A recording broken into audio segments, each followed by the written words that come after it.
नमस्कार, मैं हूं सुधीर चौधरी और डीएनए के इस वीकेंड एडिशन में आपका बहुत बहुत स्वागत है। राम मंदिर के शिलान्यास को 24 घंटे भी बीते नहीं थे। देश के करोड़ों लोगों ने घी के जो दिए जलाए थे, उनकी लौ अभी बुझी भी नहीं थी कि हमारे ही देश के कुछ कट्टरपंथी नेताओं ने, मुस्लिम नेताओं ने इस मंदिर का विरोध करना शुरू कर दिया।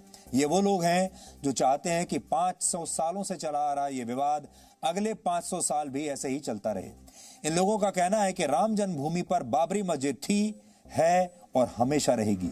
इनमें से कुछ लोगों ने तो यहां तक कह दिया कि इतिहास खुद को दोहराएगा और इस जगह पर मंदिर तोड़कर फिर से एक दिन मस्जिद बनाई जाएगी। ये वही लोग हैं जो आजादी के बाद 70 साल तक पहले संविधान की दुहाई देते रहे, लोकतंत्र की दुहाई देते रहे, धर्मनिरपेक्षता की दुहाई देते रहे, लेकिन जब लोकतांत्रिक और संवैधानिक तरीके से इस विवाद का निपटारा सुप्रीम कोर्ट में हो गया तो यही लोग अब संविधान को और सुप्रीम कोर्ट के आदेश को भी मानने से इनकार कर रहे हैं। इससे पहले कहते थे कि संविधान खतरे में है। आज हम ऐसे ही कट्टरपंथी और असहनशील लोगों को तथ्यों के जरिए सच्चाई का आईना दिखाएंगे और बताएंगे कि ऐसी असहनशीलता के नए भारत में अब कोई जगह नहीं बची। आज हम देश को यह भी बताएंगे कि भारत की असली धर्मनिरपेक्षता को सही मायने में खतरे में किसने डाला था और किसने आजाद भारत में तुष्टीकरण के बीज पहली बार बोए थे।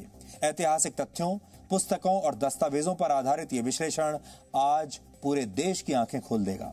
लेकिन सबसे पहले आज की तमाम बड़ी खबरें नॉन स्टॉप न्यूज में।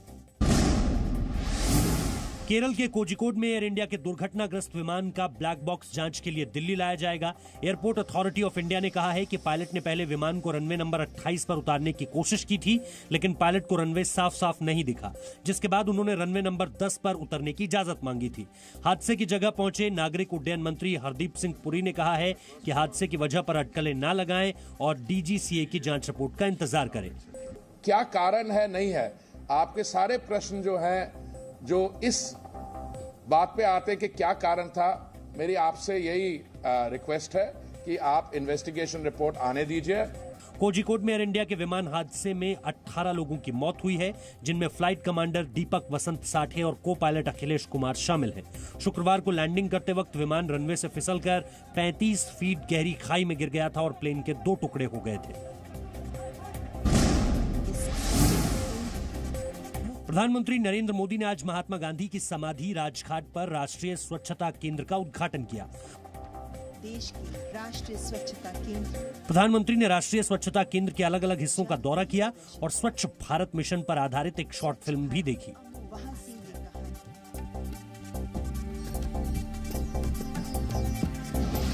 प्रधानमंत्री ने 36 स्कूली छात्रों से बात भी की। प्रधानमंत्री ने 15 अगस्त तक एक सप्ताह सफाई अभियान चलाने की अपील की। आजादी की लड़ाई में अंग्रेजों भारत छोड़ो आंदोलन का जिक्र करते हुए प्रधानमंत्री ने गंदगी भारत छोड़ो का नारा दिया। पिछले साल देश के सभी गांवों ने अपने आप को खुले में शौच मुक्त घोषित किया था। इस सफलता को आगे बढ़ाने के लिए आप जैसे स्वच्छता चैंपियन बहुत बड़ी भूमिका निभाने वाले हैं। अभिनेता सुशांत सिंह राजपूत की मौत के मामले में प्रवर्तन निदेशालय ने आज एक्टर रिया चक्रवर्ती के भाई शोविक से पूछताछ की।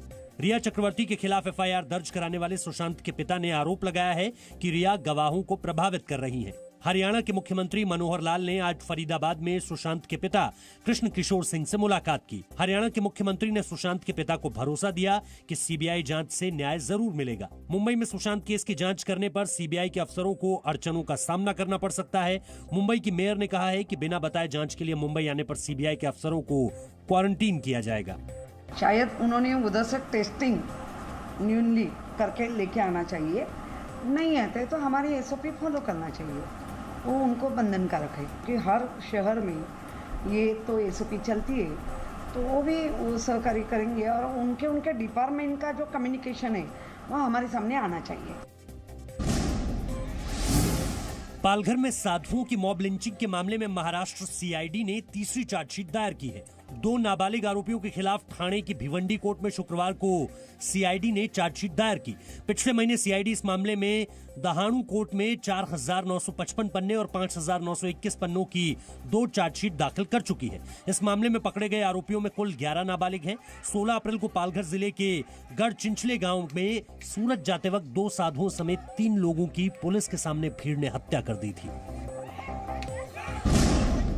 जम्मू कश्मीर ने आतंकी संगठन लश्कर-ए-तैयबा के आतंकवादियों के लिए फंडिंग जुटाने वाले एक गिरोह का पर्दाफाश किया है। पुलिस ने आतंकियों के 6 मददगार को गिरफ्तार किया है। जम्मू कश्मीर पुलिस के आईजी ने बताया कि टेरर फंडिंग के आरोपी बड़े आतंकी हमले की साजिश बना रहे थे। फर्दर पूछताछ के दौरान इसने कई और खुलासे किए और इन खुलासे की बुनियाद पे हमने 5 और लश्कर-ए-तैयबा से जुड़े हुए लोगों को गिरफ्तार किया। पुलिस ने पकड़े गए लोगों से 12 लाख रुपए भी बरामद किए हैं, जिसे वो अमृतसर की अटारी बॉर्डर से लेकर आए थे।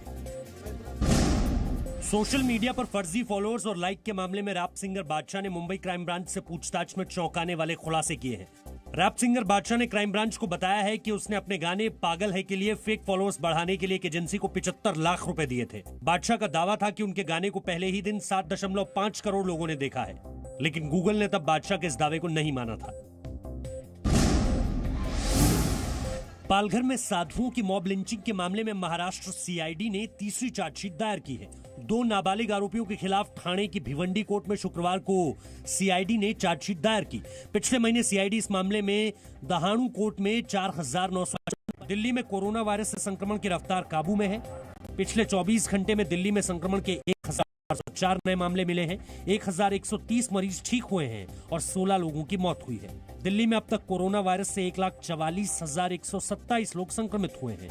1,29,362 लोग कोरोना मुक्त हो चुके हैं, जिसके कारण दिल्ली में इस वक्त कोरोना के 10,667 एक्टिव केस हैं।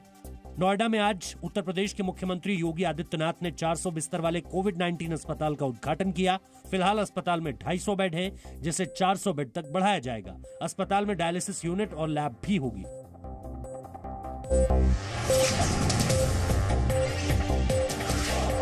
Presenting B News app, available on Google Play and App Store. Download it now.